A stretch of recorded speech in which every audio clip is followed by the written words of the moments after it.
धातुओं का निष्कर्षण, मैंने आपको पिछले वाले वीडियो में बताया था कि धातुओं का निष्कर्षण कैसे किया जाता है, तो उसमें मैंने आपको कुछ तरीके बता दिए थे। लेकिन इसमें कुछ और भी तरीके होते हैं जो कुछ धातुओं को उनसे अलग किया जाता है। जैसे अगर जो हम मान ले कोई भी तत्व है, सल्फाइड लगा है या कार्बोनेट लगा है या फिर किसी तरह से हाइड्रोजन ग्रुप से लगे हैं, हाइड्रोजन ग्रुप के, तो उनसे उनको अलग किया जाता है। अब जैसे अगर जो हम मान लें किसी भी तरह के सल्फाइड,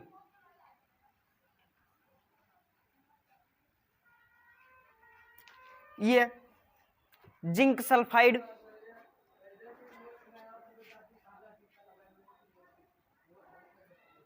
या फिर ZnSO4 जिंक सल्फेट, और या फिर मान लेते हैं मैग्नीशियम कार्बोनेट या फिर NaCl, KCl, और इन्हें हम और भी मान सकते हैं। जैसे मान ले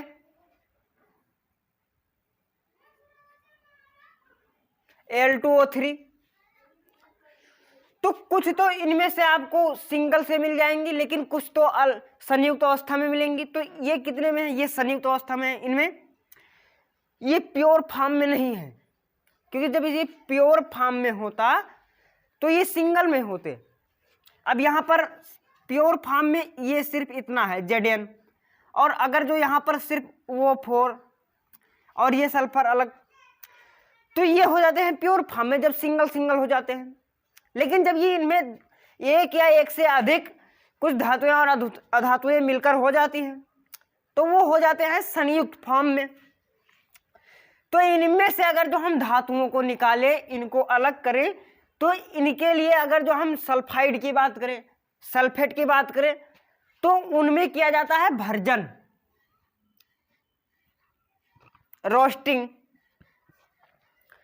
तो ये जो भर्जन की क्रिया होती है, तो इनमें भर्जन या जारण कहा जाता है, इसे भूजना जारना ये होता है। तो इसमें अगर जो हम सल्फाइड वाले लगे, सल्फाइड से लगे कोई भी यौगिक है, यौगिक इसमें मिलते हैं, कंपाउंड्स, ZnSO4 मिला, तो इन्हें हम भर्जन में डालेंगे, और भर्जन में इन्हें हम डालकर इतना ज्यादा हीट करेंगे, इतना बहुत ही ज्यादा मात्रा में इन्हें गर्म किया जाता है, वो भी वायु की उपस्थिति में।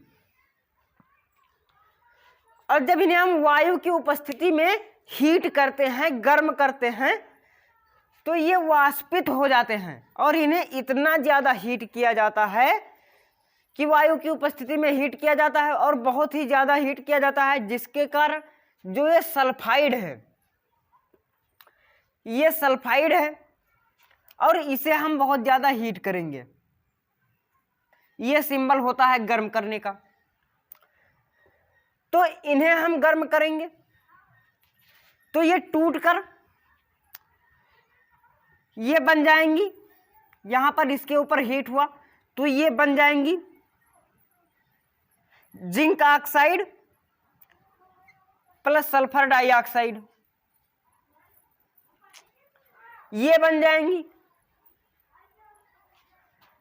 तो जब ये बन जाएगा, यहां से जैसे हमने इसे गर्म किया, और यहां पर ये भर्जन वाली क्रिया से Zn वो यानी जिंक ऑक्साइड निकला, जिंक ऑक्साइड प्लस ये सल्फर डाइऑक्साइड। तो अब हम इन्हें क्या करते हैं, इन्हें हम प्योर फॉर्म में प्राप्त करने के लिए इन्हें हम फिर अपचयन या उपचयन करा देते हैं, अपचयन या उपचयन करा देते हैं। अपचयन और उपचयन का मतलब मैंने आपको बताया था, बहुत पहले ही बता दिया था रेडॉक्स वाली अभिक्रिया में। तो इनमें अपचयन और उपचयन किया जाता है। तो अपचायक, कोई भी अपचायक ले लिया जाता है एक। तो अगर जो हम मान लें सिंगल से ये ZnO है, ये ZnO प्लस कार्बन को ले लिया गया अपचयन के लिए,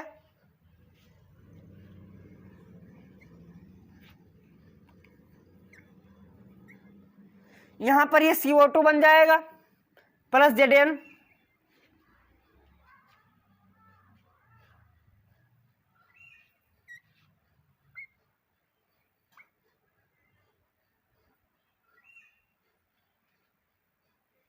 ये बन जाएगा ZnO। और वहां पर अगर जो हम यहां पर जिंक को मान ले, ये जिंक है, तो ये जिंक एक प्योर फॉर्म में मिल गया। अब यहां पर कैसे हुआ, अच्छे से प्रोसेस समझ लो। ये पूछा जाता है भर्जन, भर्जन और निस्तापन। तो अब यहां पर क्या हुआ, यहां पर कोई यौगिक मिला कंपाउंड,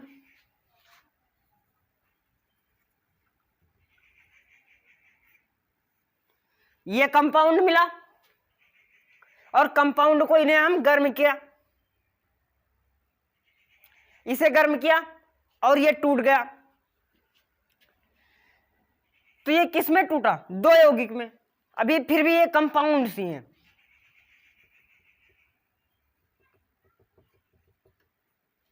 अभी ये कंपाउंड ही हैं क्योंकि इसमें दो चीजें हैं। अब यहां पर फिर इसका ऑक्साइड प्राप्त किया गया और फिर इसी ऑक्साइड को अपचयन या उपचयन के द्वारा इसको जो ऑक्साइड था इसका ऑक्साइड अलग कर दिया गया, इसका ऑक्साइड अलग कर दिया गया और इसे हमने प्योर फॉर्म में प्राप्त कर लिया। तो ये होता है पूरी की पूरी भर्जन क्रिया। अब फिर बात करते हैं यहां से दूसरी क्रिया, क्योंकि ये सिर्फ सल्फाइड के लिए लागू होता है। जितने भी सल्फाइड वाले हैं जिनमें सल्फर लगा होता है, सल्फेट हो सल्फाइड हो कुछ भी हो, लेकिन उसमें सल्फर होना चाहिए।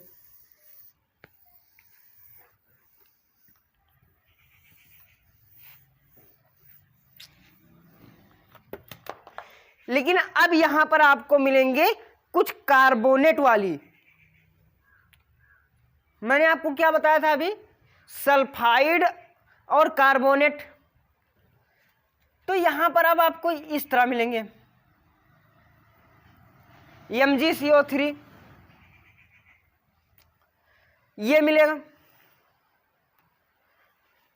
तो अगर जो ये इस तरह से मिलते हैं या फिर Na2CO3,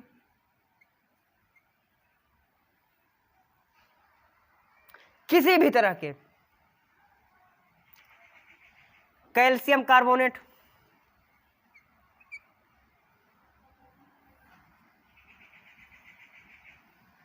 कार्बोनेट वाली, तो अभी जो मैंने भर्जन वाली क्रिया बताई थी तो वो तो सिर्फ सल्फाइड पर लागू होती है, लेकिन इस पर तो नहीं लागू होगी ना। तो इसके लिए दूसरी क्रिया लगाई जाती है, इस पर दूसरा तरीका, तो वो होता है निस्तापन।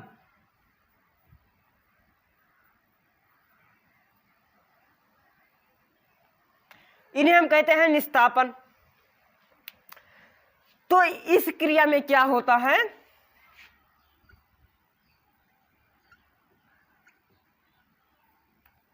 इस क्रिया में कार्बोनेट वाले कंपाउंड्स को गर्म किया जाता है। वो भी इतना ज्यादा गर्म किया जाता है, क्योंकि इतना ज्यादा गर्म किया जाता है जहां तक के कि इनका ये लोग पिघले ना, बस इनका एक वॉलिंग पॉइंट होता है ना, मेटलिंग पॉइंट, जहां से ये मेल्ट हो जाते हैं। तो इन्हें इनके मेल्टिंग पॉइंट से नीचे, यानी इनके गलनांक के तापमान से नीचे, अब अगर जो हम मान लें आयरन यानी लोहे का गलनांक पॉइंट कितना है, 2850 डिग्री।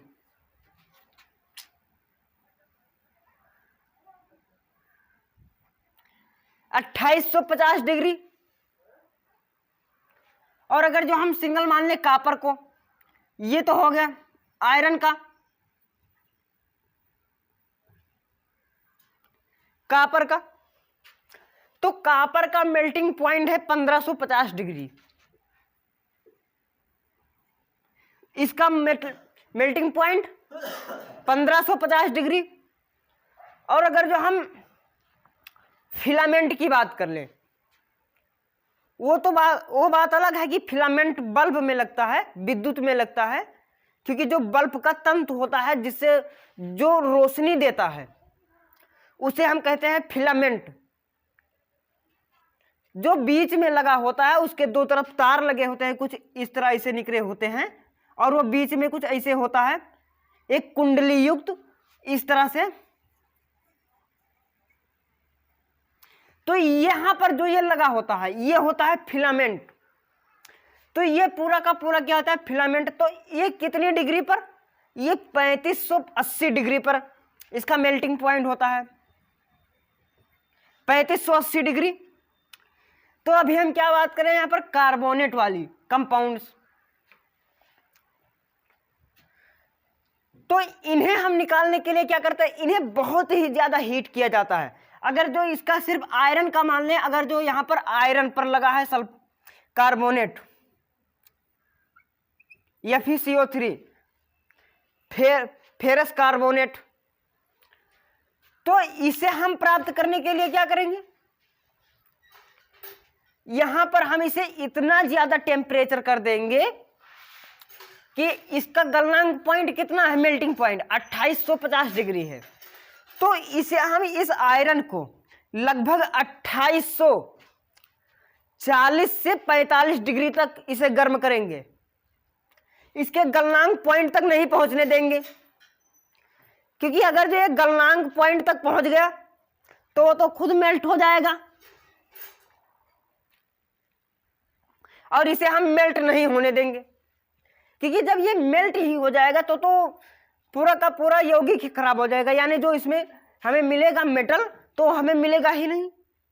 तो इसलिए क्या करेंगे, इसका जो मेल्टिंग पॉइंट है, मेल्टिंग पॉइंट भी कितना बताया, 2850 डिग्री है।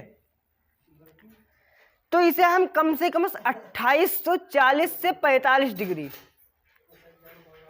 2840 से 2845 डिग्री तक इसे गर्म करेंगे, हीट करेंगे, जिससे इसमें भी इसके ऑक्साइड को ही प्राप्त किया जाता है।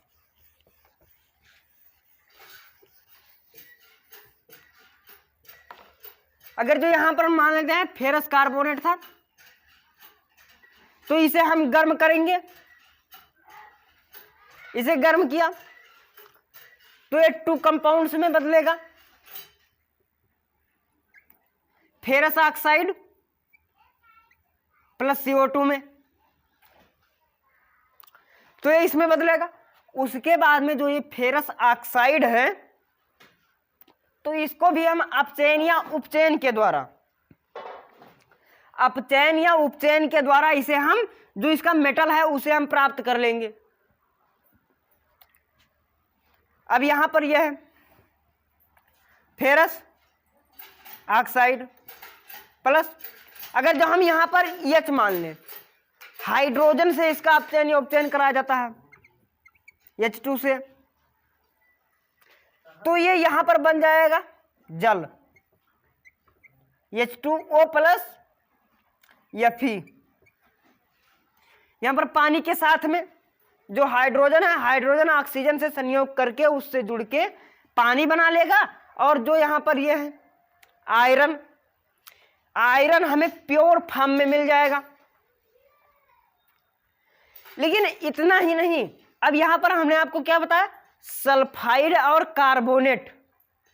लेकिन अगर जो हमें नमक से निकालना हो सोडियम या फिर क्लोरीन या आयोडीन निकालना हो, तो उन्हें हम क्या करेंगे, क्योंकि यहां पर अभी मैंने आपको बताया था निस्तापन और भर्जन। लेकिन अगर जो हम सिंगल से मान लें नमक को, यानी NaCl को,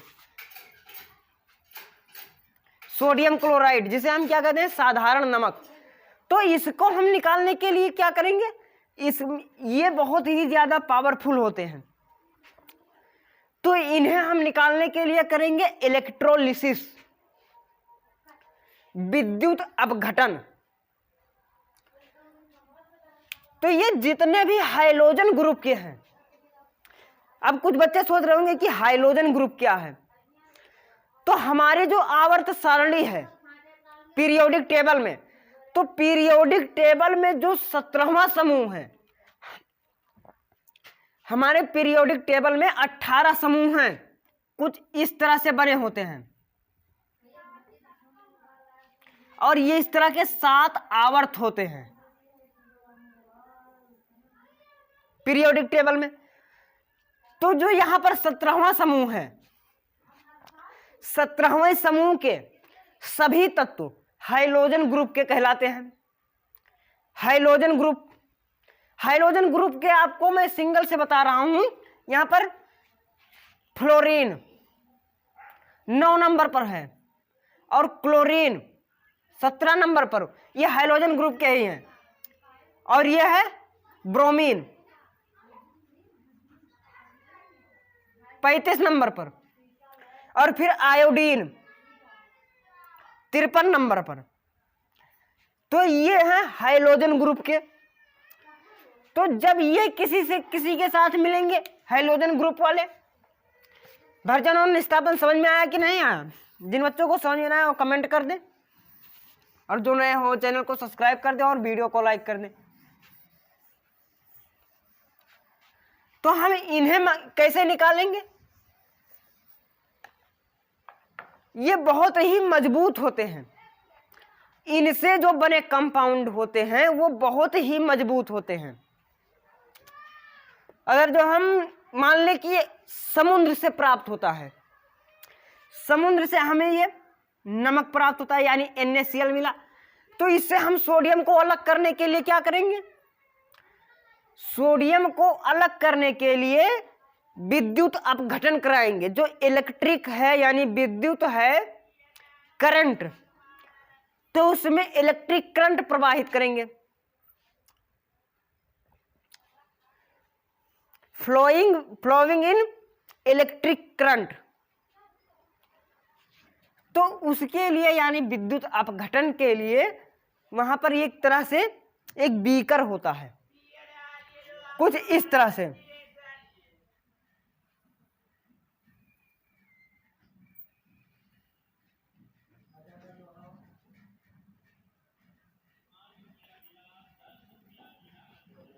कुछ इस तरह से होता है।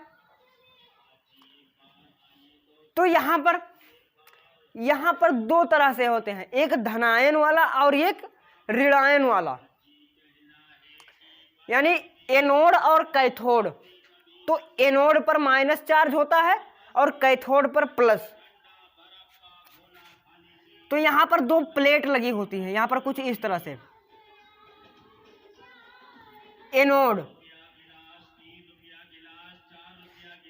और यहां पर कैथोड की प्लेट,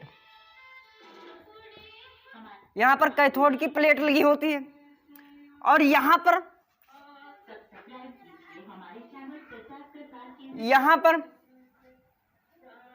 कुछ इस तरह से होता है। तो ये वाला भाग जो होता है, तो यहां पर इसमें हम क्या करते हैं, इसमें एक द्रव के रूप में कुछ डाल दिया जाता है और इसी में उस यौगिक को डाल दिया जाता है NaCl। तो जो यहां पर NaCl को डाला गया, उसके बाद में इस वाले पार्ट को यहां पर इलेक्ट्रिक होता है, इसमें इलेक्ट्रिक सप्लाई दिया जाता है, इलेक्ट्रिक करंट होता है। तो इस इलेक्ट्रिक को जब यहां पर चालू किया जाता है तो इसमें बहुत ही अधिक मात्रा में ये इलेक्ट्रिक यानी इनके अंदर इलेक्ट्रॉन फ्लो होना शुरू हो जाते हैं। और जब इनके बीच में इलेक्ट्रॉन फ्लो होना शुरू हो जाते हैं तब ये अपने कंपाउंड से अलग हो जाते हैं। और चूंकि ये कैथोड प्लस चार्ज है और ये एनोड माइनस चार्ज है, तब ये एक दूसरे के विपरीत दिशा भागते हैं। अब यहां पर अगर जो मान लें ये अलग हो गया, Na प्लस चार्ज और Cl माइनस, तो इन दोनों पर माइनस और प्लस के 2 चार्ज लगे हैं, यानी आवेश, 2 आवेश हैं। तो जो ये प्लस वाला चार्ज है तो ये भाग जाएगा यहां पर एनोड पर, और यहां से फिर ये कैथोड पर चला आएगा माइनस वाला। उसके बाद में फिर इस पर और भी ज्यादा इलेक्ट्रिक प्रवाहित की जाती है। उसके बाद में फिर यहाँ पर जो एकदम शुद्ध वाला प्योर फॉर्म में जो होता है मेटल, वो चला जाता है कैथोड पर, यानी प्लस वाले चार्ज पर। और यहां से जो ये क्लोरीन है, ये क्लोरीन आ जाएगा यहां पर, क्लोरीन यहां पर और सोडियम यहां पर। क्योंकि एनोड पर जो अधातु होती है यानी अशुद्धियां जम जाती हैं एनोड वाले प्लेट पर, और कैथोड पर शुद्ध वाला पार्ट यानी प्योर फॉर्म में जो होता है वो चला जाता है। अब यहीं से शुरू होती है धातुओं में मूर्छा क्यों हो लगता है।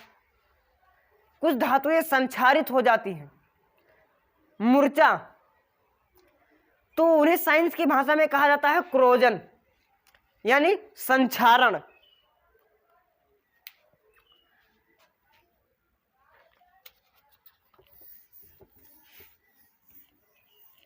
जिन बच्चों को नहीं समझ में आया हो कमेंट कर दें, और जो नए हो चैनल को सब्सक्राइब कर दें जल्द से जल्द। संक्षारण,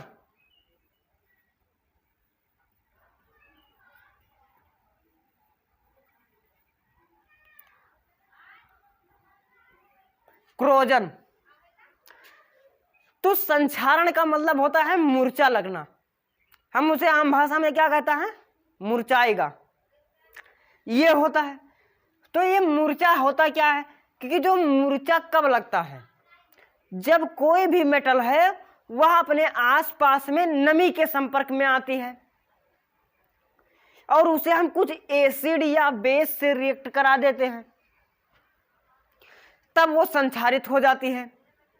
और ये जो संक्षारण है वास्तव में कुछ है नहीं, क्योंकि अगर जो जहां पर नमी होगी वहां पर अगर जो हम सिंपल से मान ले आयरन यानी लोहे को, फेरस को,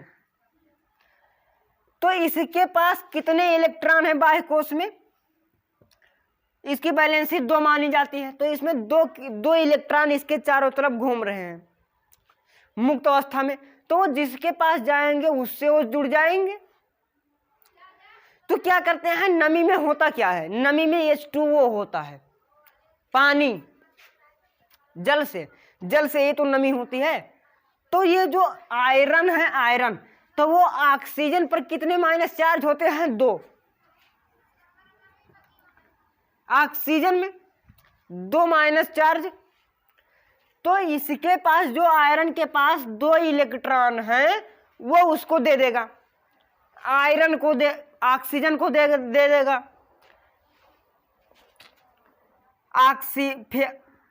आयरन के इलेक्ट्रॉन इसकी तरफ गए और ये इससे हो जाता है, जुड़ जाता है,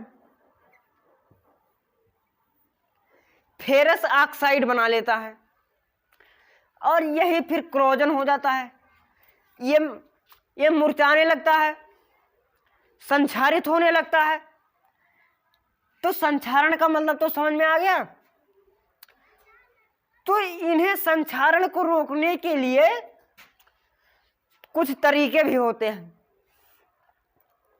सबसे पहला तरीका सिंपल सा, उसको हम ग्रीस लगा दें, पेंट कर दें, पेंट कर देंगे या ग्रीस लगा देंगे तो उसके इलेक्ट्रॉन हैं तो वो बंध जाएंगे। फिर से तो इस पर हमने कर दिया, ऊपर से एक समझ लो पेंट लगाया तो ये कवर बन गया। तो इसके जो इलेक्ट्रॉन हैं वो एक ही में बंध गए, उसके इलेक्ट्रॉन उसके ऑर्बिट में ही घूम रहे हैं, उसके कक्षक में ही घूम रहे हैं, तो वो बाहर नहीं जा पाएंगे। तो इन्हें हम पेंट कर दिए तो ये दूसरे से नहीं संयोग हो पाएंगे। और यही हर बार किया जाता है। अब यहीं पर अगर जो हम मान लें इलेक्ट्रोप्लेटिंग कर दें, कुछ जिंक के भी प्लेट चढ़ा दें, तो इलेक्ट्रोप्लेटिंग का मतलब होता है अगर जो हम किसी की जैसे जिंक की या क्रोमियम की प्लेट को हम इलेक्ट्रिक के द्वारा किसी धातु पर चढ़ाते हैं क्रोजन रोकने के लिए, संक्षारण को रोकने के लिए, तो वो कहलाता है इलेक्ट्रोप्लेटिंग।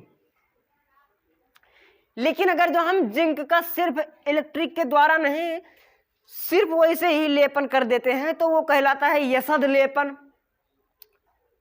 और फिर अगर जो हम मरकरी भी कम रिएक्टिव होता है पारा, तो उसको हम लगा दें इसमें, तो वो कहलाता है अमलगम।